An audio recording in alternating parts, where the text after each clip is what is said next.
میں ذمہ داری سے بول رہا ہوں، باوضو منبر رسول پہ بیٹھا ہوں، علماء تشریف فرما ہیں، حضور نے آپ سے محبت مانگی ہے۔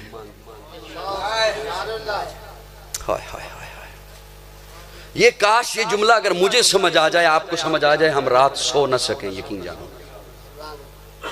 حضور نے محبت مانگی ہے، طلب کی ہے، مجھے محبت چاہیے، مجھے محبت دو۔ یا رسول اللہ کیسی محبت؟ آقا فرماتے ہیں اپنی ہر چیز سے، مال و دولت سے، کاروبار سے، دنیا کی ہر چیز سے زیادہ میرے ساتھ محبت کر۔ یا رسول اللہ کافی ہے؟ فرمایا نہیں۔ والدین سے زیادہ محبت میرے ساتھ کر۔ یا رسول اللہ کافی ہے؟ فرمایا نہیں۔ اولاد سے زیادہ میرے ساتھ محبت کر۔ یا رسول اللہ کافی ہے؟ فرمایا نہیں۔ اپنی جان سے زیادہ میرے ساتھ محبت کر۔ میں نے کس جملے کی وجہ سے کہا کہ میں آپ رات کو سو نہ سکے؟ وہ جملہ سنیے۔ یا رسول اللہ اگر نہ کر سکوں، اگر اتنی محبت آپ سے نہ کر سکوں، اپنے بزنس سے، کاروبار سے زیادہ، اپنی دولت سے زیادہ، اپنی اولاد سے زیادہ، اپنی جان سے زیادہ اگر آپ سے محبت نہ کر سکوں، میں ایک سوال کر رہا ہوں، اگر نہ کر سکوں تو حضور فتویٰ دے رہے ہیں۔ آقا فرماتے ہیں لا یؤمنو، پھر تو مومن نہیں ہے۔ کسی اور پہ انگلی اٹھانے کی ضرورت نہیں، کسی سے فتوے لینے کی ضرورت نہیں، ہر بندہ اپنے گریبان میں چھانک کر فیصلہ کر سکتا ہے میں مومن ہوں یا نہیں ہوں، حضور کے اس فرمان کے مطابق۔ میں ذمہ داری سے جملے بول رہا ہوں۔ آقا فرماتے ہیں لا یؤمنو، پھر خود کو مومن نہ کہنا، پھر تم مومن نہیں ہے۔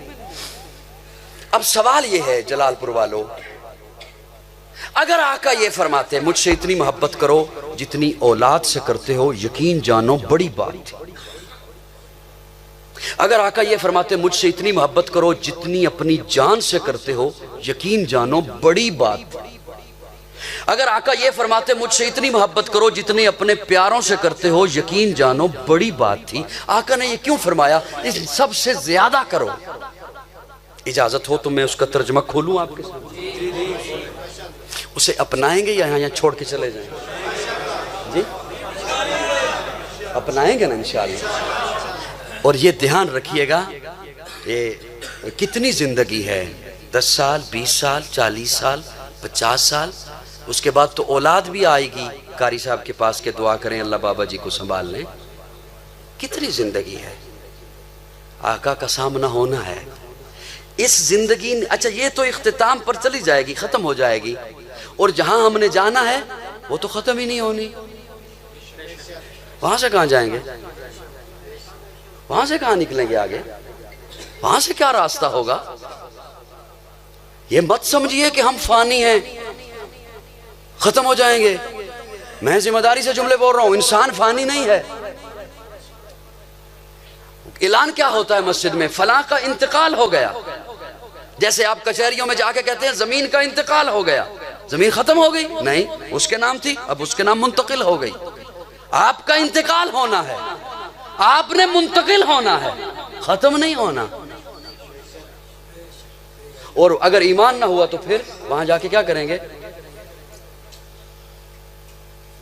آقا فرماتے ہیں وہ مومن نہیں ہے جو ایسی محبت میرے ساتھ نہ کرے۔ اب اس محبت میں کھولنے لگا ہوں، اجازت ہے؟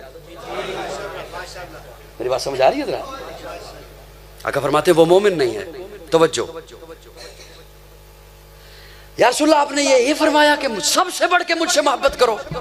آقا فرماتے ہیں ہاں، اس لیے کہ تیری زندگی میں کبھی غم آئے گا، کبھی تیری زندگی میں خوشی آئے گی، کبھی تو تجارت کرے گا، کبھی تو سیاست کرے گا، کبھی تو معیشت سنبھالے گا، کبھی تو صلح کرے گا، کبھی کسی سے جنگ کرے گا، کبھی کسی سے دوستی کرے گا، کبھی کسی سے دشمنی کرے گا۔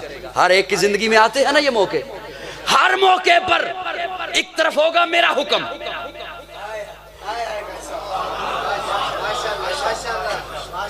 ہر موقع پر لقد کان لکم فی رسول اللہ اسوۃ حسنا، ایک طرف ہوگا میرا حکم، ایک طرف ہوگی باپ کی بات، ایک طرف ہوگا میرا حکم، ایک طرف ہوگی بیوی کی خواہش، ایک طرف ہوگا میرا حکم، ایک طرف ہوگی اولاد کی رائے، ایک طرف ہوگا میرا حکم، ایک طرف ہوگی لیڈر کی بات، ایک طرف ہوگا میرا حکم، ایک طرف ہوگی ملا کی بات، ایک طرف ہوگی میری سنت، ایک طرف ہوگی برادری کی رسم۔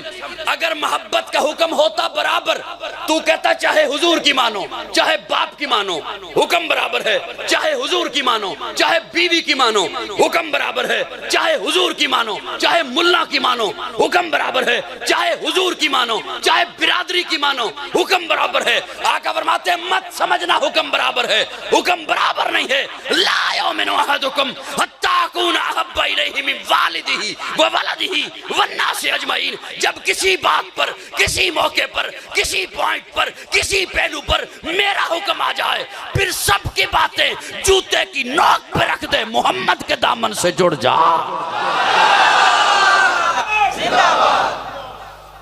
یہ آقا محبت چاہتے ہیں۔ میری باتیں سمجھ آ رہی کہ نہیں؟ یہ حضور محبت چاہتے ہیں۔ ہم تو یہاں پہ جھگڑ رہے ہیں نا، وہ عاشق نہیں، وہ عاشق نہیں، ہر طبقہ دوسرے کو کہتا ہے وہ بھی حضور کا عاشق نہیں، وہ بھی عاشق، میں ہی صرف عاشق۔ اور یہ نہیں کہتے کہ میں عاشق نہیں، میں ہی عاشق۔ یہ بڑی عجیب بات ہے۔ ہر طبقہ دوسرے کو، ہر طبقہ دوسرے کو یہ نہیں کہتا کہ میں عاشق نہیں، میں ہی عاشق۔ اور حکیم الامت مولانا اشرف علی تھانوی رحمہ اللہ لکھتے ہیں، بڑے دکھ کے ساتھ ایک بات کہوں گا، بڑے دکھ کے ساتھ، جو چاہتا ہے کہ قوم فرقوں میں بٹ جائے، یہ قوم پاکستانی قوم فرقوں میں تقسیم ہو جائے، وہ ایسی شخصیات پر طنز کے تیر برسائے گا تاکہ قوم نفرت کرے۔ اس اشرف علی تھانوی پر طنز کے تیر برسائیں گے، گستاخی کے تیر برسائیں گے۔ میں ان کا ایک قول آپ کے سامنے پیش کرنے چلا ہوں، فیصلہ آپ کیجئے گا، جج آپ کو بناتا ہوں۔ حضرت تھانوی رحمہ اللہ لکھتے ہیں، کوئی خودکشی کے لیے دریا میں چھلانگ لگائے تو حرام ہے، نہر میں چھلانگ لگائے خود سے مرنے کے لیے تو حرام ہے، آگ میں چھلانگ لگائے تو حرام ہے۔ جو نہ بولا میں نے دیکھ لیا تو میں اس کے سر پہ آ جاؤں گا، یقین جانا بڑا دکھ ہوگا۔ حضرت تھانوی لکھتے ہیں، خودکشی کے لیے کوئی نہر میں چھلانگ لگائے، آگ میں چھلانگ لگائے تو حرام ہے، لیکن اگر آقا حکم فرمائے چھلانگ لگا تو واجب ہے۔ اس لیے کہ ہمیں اپنی جانوں پہ وہ حق حاصل نہیں جو حضور کو ہماری جانوں پہ حق حاصل ہے۔